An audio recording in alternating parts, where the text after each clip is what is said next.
this. If you wanna play tough and wanna hate this, I'll always show up and make a statement. I don't ever slow up, no I don't take shit. I got no love for the fakeness. If you wanna play tough and wanna hate this, I'll always show up and make a statement. Everything I do so instinctive and so passionate. Every word.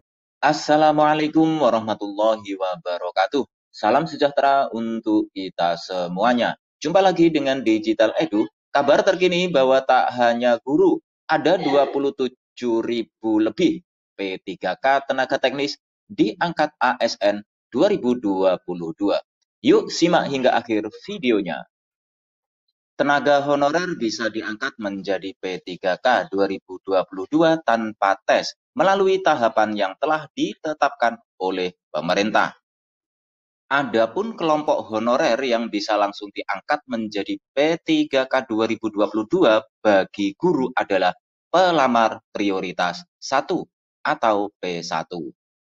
Lantas bagaimana dengan honorer lainnya seperti tenaga kesehatan dan tenaga teknis? Apakah juga bisa langsung menjadi P3K tanpa tes? Beberapa tahun yang lalu, pemerintah pernah mengangkat honorer langsung menjadi PNS. Dalam PP nomor 56 tahun 2012, pasal 4 disebutkan, pengangkatan tenaga honorer dilakukan melalui pemeriksaan kelengkapan administrasi setelah dilakukan verifikasi dan validasi oleh tim verifikasi dan validasi yang dibentuk oleh Kepala BKN. Sayangnya pada tahun 2022, pengangkatan honorer hanya dapat dilakukan untuk mengisi jabatan fungsional P3K saja. Lantas, apakah honorer tenaga kesehatan dan tenaga teknis juga bisa langsung menjadi P3K tanpa tes seperti P1 guru? Mengacu pada paparan persiapan seleksi kompetensi P3K 2022 dari BKN, nakes dan tenaga teknis tetap harus mengikuti ujian CAT berbasis komputer. Kemudian seluruh nilai seleksi kompetensi dikirimkan ke SSCASN untuk pengolahan nilai berdasarkan passing grade dan afirmasi. Kendati nakes tidak dapat langsung diangkat menjadi P3K, namun pemerintah tetap memberi afirmasi bagi honorer. Mengacu pada Kemenpan RB nomor 968 tahun 2022, pelamar penyandang disabilitas mendapat afirmasi tambahan nilai sebesar 10% dari nilai paling tinggi kompetensi teknis, yakni 45. Pelamar yang berusia 35 tahun ke atas dan memiliki masa kerja paling singkat 3 tahun secara terus-menerus, serta melamar di instansi tempat ia bekerja saat ini, mendapat tambahan nilai 25% dari nilai paling tinggi kompetensi teknis 113. Sedangkan pelamar P3K tenaga kesehatan yang melamar di Fasyankes dengan kriteria terpencil dan sangat terpencil mendapat tambahan nilai 35% dari nilai paling tinggi kompetensi teknis 158. Pelamar non-ASN yang melamar di instansi tempat ia bekerja saat ini mendapat afirmasi tambahan nilai 15% dari nilai paling tinggi kompetensi teknis 68.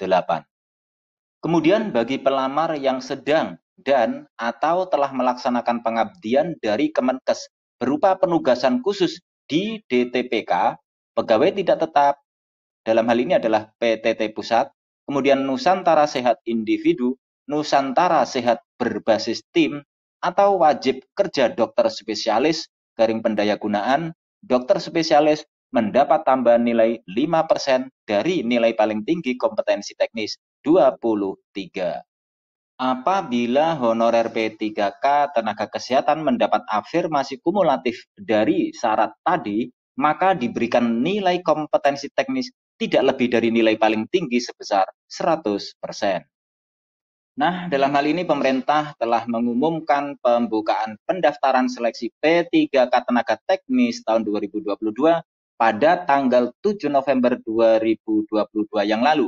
Kuota yang dibuka oleh pemerintah untuk dapat memenuhi formasi kebutuhan P3K tenaga teknis yakni sebanyak 27.608 orang. Seperti tahun-tahun sebelumnya, proses pendaftaran seleksi P3K Tenaga Teknis tahun ini pun dilakukan melalui portal sscasn.bkn.go.id. Semua dokumen persyaratan dapat diunggah melalui halaman portal milik BKN tersebut. Jumlah kuota yang dibukanya pun untuk setiap formasi P3K 2022 tidak sama. Total kuota P3K 2022 yang dibuka pemerintah yakni sebesar 530.028, di mana angka tersebut memiliki rincian sebagai berikut. Jumlah untuk kebutuhan formasi P3K 2022 di instansi pusat sebanyak 90.690. Kemudian jumlah untuk kebutuhan formasi P3K 2022 di instansi daerah sebanyak 439.338. Jumlah kuota yang diperlukan untuk mengisi kebutuhan masing-masing formasi di 3 bidang, yakni P3K Tenaga Teknis 2022 membutuhkan sebanyak 27.608. Sementara untuk kuota formasi P3K Guru sebanyak 319.716 dan kebutuhan kuota untuk mengisi formasi P3K Tenaga Kesehatan sebanyak 92.014. Adapun jadwal pelaksanaan seleksi P3K Tenaga Teknis 2022 perlu menjadi perhatian jika kita akan mengikuti proses pendaftaran karena dikhawatirkan pengumuman pendaftaran akan ditutup.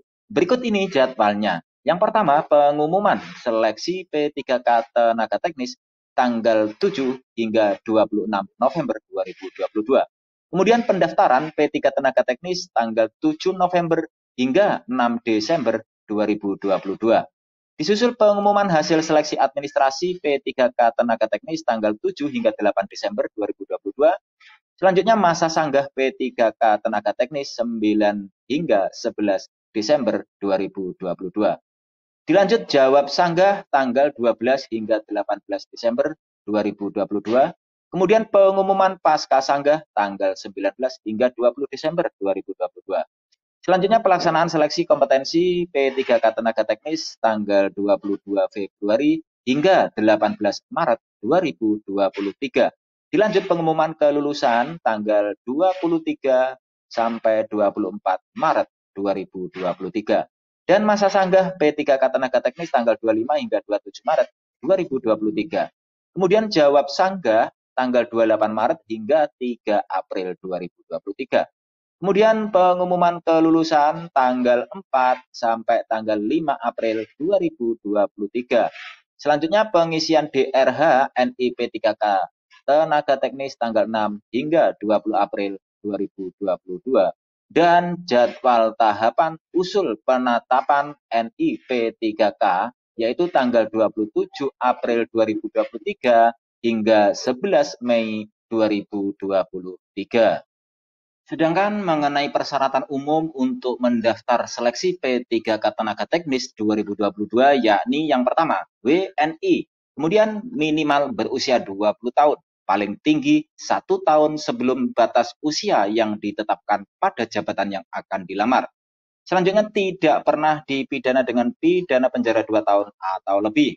Yang keempat, tidak pernah diberhentikan dengan hormat tidak atas permintaan sendiri atau dengan tidak hormat sebagai PNS atau prajurit TNI, Kepolisian Negara Republik Indonesia. Yang kelima, tidak pernah diberhentikan tidak dengan hormat sebagai pegawai swasta. Yang keenam, bukan CPNS, PNS, prajurit TNI, atau anggota Kepolisian Negara Republik Indonesia. Yang ketujuh, bukan anggota atau pengurus parpol. Yang kedelapan, memiliki kualifikasi pendidikan sesuai dengan persyaratan jabatan yang dilamar.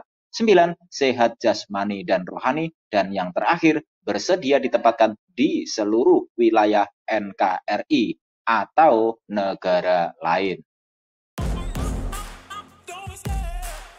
Demikian kabar hari ini, semoga bermanfaat. Terima kasih sudah menonton Digital Edu. Jangan lupa like, subscribe, dan nyalakan lonceng notifikasi agar selalu update info-info terbaru dari Digital Edu. Semoga kita diberi kemudahan dan kelancaran dalam segala urusan, diberi kesehatan, rezeki yang berkah, dan panjang umur. Saya mewakili Digital Edu, mohon maaf bila ada kekurangan. Sampai jumpa pada video selanjutnya. Sekian, wassalamualaikum warahmatullahi wabarakatuh.